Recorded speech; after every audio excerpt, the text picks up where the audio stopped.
পক্ষান্তরের সত্যের আজকের এই পর্বে সবাইকে স্বাগত। প্রিয় বন্ধুরা, প্রীতি, সালাম এবং শুভেচ্ছা নেবেন।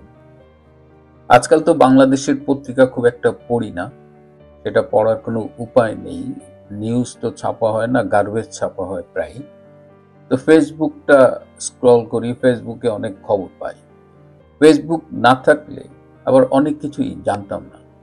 যেমন জানতাম না যে শেখ হাসিনার military secretary major general Iqbal আসলে এই ডিপ স্টেট ষড়যন্ত্রের অংশ ছিল। এটা আমরা কিভাবে জানলাম?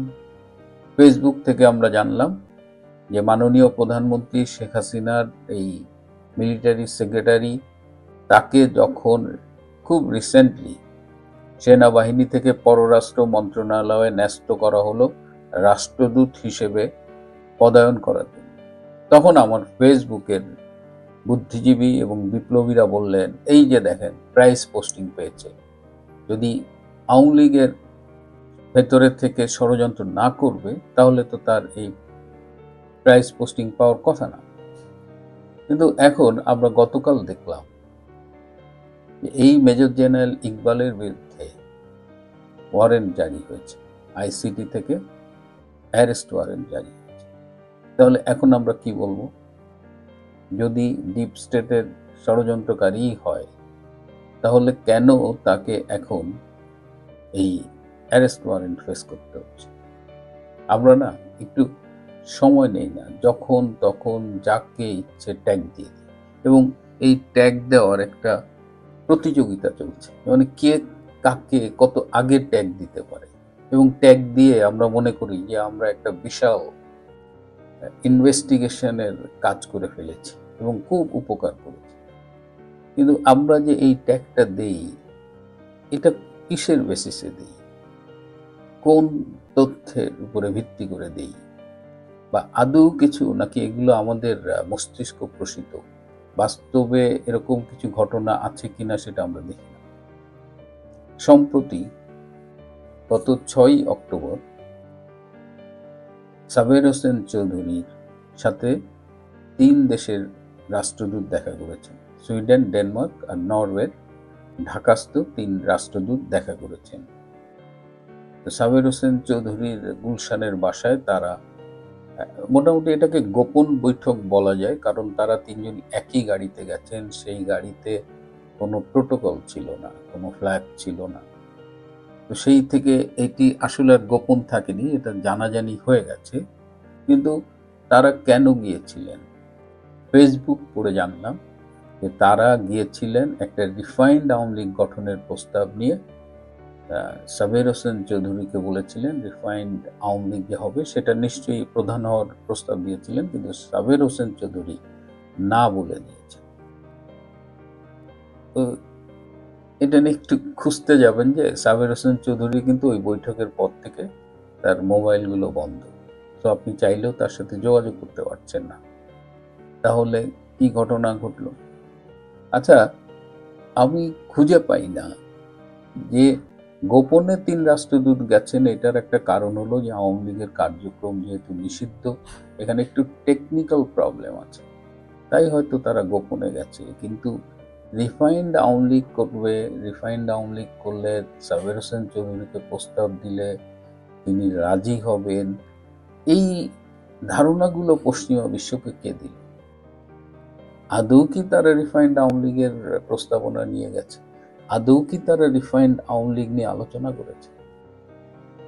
আমি কূটনৈতিক সূত্রে খবর পেয়েছি, বেসিক্যালি তারা আওয়ামী লীগ নেতা সাবের হোসেন চৌধুরীর সাথে দেখা করতে গিয়েছে। তারা রিফাইন্ড আওয়ামী লীগ গড়বার কোনো উদ্দেশ্য নিয়ে যায়নি। তারা কারেন্ট আওয়ামী লীগ, যেটার প্রেসিডেন্ট জননেত্রী শেখ হাসিনা, সেই শেখ হাসিনার নেতৃত্বাধীন আওয়ামী লীগের একজন নেতার সাথে দেখা করতে গেছে।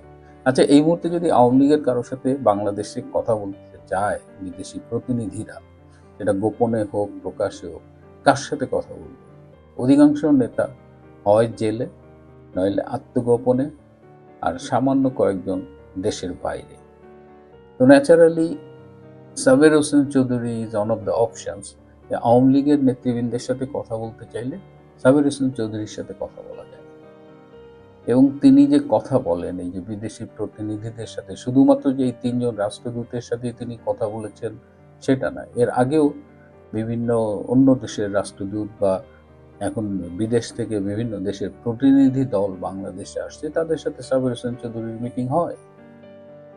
সবাই কি সাবের হোসেন চৌধুরীর কাছে রিফাইন্ড আওয়ামী লীগ নিয়ে যায়, নাকি আওয়ামী লীগের বিভিন্ন বিষয়ে অবস্থান কি সেটা জানার জন্য যায়? এই যে সাবের হোসেন চৌধুরী কথা বলেন, দলের হাইকমান্ডের অনুমতি আছে কি না এটা কি আপনারা জানেন? যারা তাকে ট্যাগ দিয়ে দেন রিফাইন্ড আওয়ামী লীগের নেতা হিসেবে, অনেকে তাকে আবার একটু হুমকি ধামকিও দেন, পারবে না, রিফাইন্ড আওয়ামী লীগ করা যাবে না।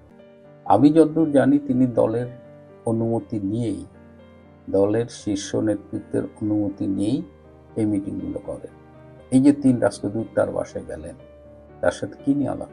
তার সাথে আলাপ হয়েছে বেসিক্যালি বাংলাদেশে যে নির্বাচনটার কথা বলা হচ্ছে, সেই নির্বাচন নিয়ে আওয়ামী লীগ কি ভাবছে, আওয়ামী লীগ কি সেই নির্বাচনে অংশগ্রহণ করবে, তারা কি অংশগ্রহণ করবার জন্য প্রস্তুত? যদি শেখ হাসিনা কোনো কারণে নির্বাচনে অযোগ্য ঘোষিত হয়, আপনারা দেখেছেন যে আইসিটিতে একটা উদ্যোগ নেওয়া হয়েছে, আইসিটি অলরেডি একটা নতুন যে সেকশন অ্যাড করেছে, তাতে শেখ হাসিনা অলরেডি আগামী নির্বাচনে অংশগ্রহণ করতে পারবে না। তো এই অবস্থায় এই দলটার নির্বাচনে কে লিড করবে? আরেকটা ইম্পর্টেন্ট বিষয় ছিল যে আওয়ামী লীগ শুদ্ধিকরণের ব্যাপারে কি ভাবছে। আওয়ামী লীগ লিডারশিপ নিয়ে অনেক আলোচনা সমালোচনা আছে, তো সেটি শুদ্ধিকরণের ব্যাপারে কি ভাবছে। তো মূলত এই যে ইনক্লুসিভ ইলেকশন নিয়ে যে পশ্চিমা বিশ্ব থেকে বিভিন্ন আওয়াজ উঠছে, একটা প্রেশার তৈরি হচ্ছে বিশ্বের বিভিন্ন দেশ থেকে, এই অবস্থায় ইনক্লুসিভ ইলেকশন যদি আওয়ামী লীগকে ইনক্লুড করতে হয়, তাহলে সেটা কতখানি বাস্তব, আওয়ামী লীগ কি ভাবছে, এগুলো তো জানা দরকার, এবং এই জানার জন্যই তারা সাবের হোসেন চৌধুরীর সাথে মিটিং করেছে। সাবের হোসেন চৌধুরী কি জবাব দিচ্ছে? এই পুরো মিটিংয়ে কোথাও রিফাইন্ড আওয়ামী লীগ নিয়ে কোনো আলোচনা হয়নি। সাবের হোসেন চৌধুরী যে জবাবগুলো দিয়েছেন সেটা আসলে আওয়ামী লীগেরই কথা, আওয়ামী লীগের পক্ষ থেকে সে কথা বলা হয়েছে। খুব স্পষ্টভাবে জানিয়ে দেওয়া হয়েছে যে ডক্টর ইউনূসের অধীনে আওয়ামী লীগ নির্বাচনে যাবে না, একটা অবৈধ সরকারের অধীনে নির্বাচনে আওয়ামী লীগ যাবে না, 1 নম্বর। 2 নম্বর হলো যে শেখ হাসিনাকে বাদ দিয়ে এই মুহূর্তে নির্বাচনে যাবার কোনো কথা আওয়ামী লীগ ভাবছে না। এগুলো তো আওয়ামী লীগের কথা। তো এগুলোই যদি সাবের হোসেন যদি জানিয়ে দেয়, তো এখানে রিফাইন্ড আওয়ামী লীগ কখন আলোচনা? এই 3 জন সাবের হোসেন চৌধুরীর সাথে আলোচনার পাশাপাশি আদিলুর রহমান শুভ, যে অধিকার নামক এনজিওর প্রধান, বর্তমানে উপদেষ্টা, এই আদিলুর রহমান শুভ সহ আরো 6 জন উপদেষ্টার সাথে মিটিং করেছে। তাদের সাথে এই নির্বাচন ইনক্লুসিভ হবে কিনা, তারা কি চায়, একটা সুষ্ঠু নির্বাচন করতে হলে কি প্রয়োজন, এই সব নিয়ে তাদের সাথে আলোচনা করে। এর বাইরে এনসিপির সাথেও, এনসিপির নাহিদ আক্তার এবং তাসনিম জারার সাথে তারা মিটিং করেছে। এছাড়া ইনকলাব মঞ্চের হাদি এবং আরেকজন, আমার নামটা মনে নেই, তাদের সাথেও আলাপ করেছে। তো তারা তাদের কথা জানিয়েছে। এর মধ্যে ইনকলাব মঞ্চের হাদি জানিয়েছে ফ্যাসিস্টের বিচার তারা চায়, বিচার ছাড়া তারা নির্বাচনে যাবে না, এসব যে যার মতো কথা বলেছে। সো এই যে 3 রাষ্ট্রদূত বিভিন্ন দলের সাথে মিটিং করে তাদের মনোভাব জানলেন, এটা আসলে এই পশ্চিমা দূতাবাসগুলোর রাষ্ট্রদূতদের পক্ষ থেকেই এই 3 রাষ্ট্রদূত মুভ করেছেন।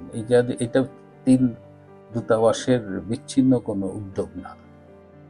তো আমরা যখন কথা বলি, আমরা ফেসবুকে কথা বলতে পারি, এখন ফেসবুক আমাদের আনএডিটেড আনসেন্সর্ড একটা media, it's all okay, no harm in it, but please এই সময় আমাদের একটু দায়িত্বশীলতার পরিচয় দিতে হবে এবং সবাইকে শত্রু বানাবেন না, সবার গায়ে অযাচিত ট্যাগ লাগাবেন না। সাবের হোসেন চৌধুরী যতদিন আওয়ামী লীগ নেতা আছেন, তিনি আওয়ামী লীগের পক্ষেই কথা বলছেন। নিশ্চয়ই তিনি শীর্ষ পর্যায়ের সাথে যোগাযোগ করেন বা কোনো নির্দেশনা তার প্রতি থাকে। যদি সাবের হোসেন চৌধুরী আওয়ামী লীগের জন্য ক্ষতিকর হয়, আওয়ামী লীগ তার ব্যাপারে যদি আমাদের কিছু বলে, ফাইন, আমরা মেনে নেব। কিন্তু জোর করে একটা লোক, যিনি আওয়ামী লীগের নেতা, তাকে এভাবে সোশ্যাল মিডিয়ায় ইচ্ছা মতো ট্যাগ দিবেন, ইচ্ছা মতো মিডিয়া ট্রায়াল করবেন, দ্যাটস নট ফেয়ার। এবং এটা আমার মনে হয় না যে আওয়ামী লীগের চলমান যে সংগ্রাম, সেই সংগ্রামের জন্য আদৌ ভালো কিছু বয়ে আনবে। প্রিয় বন্ধুরা, আজ এ পর্যন্তই। ভালো থাকবেন, সুস্থ থাকবেন, তার চেয়েও জরুরি হলো নিরাপদে থাকবেন।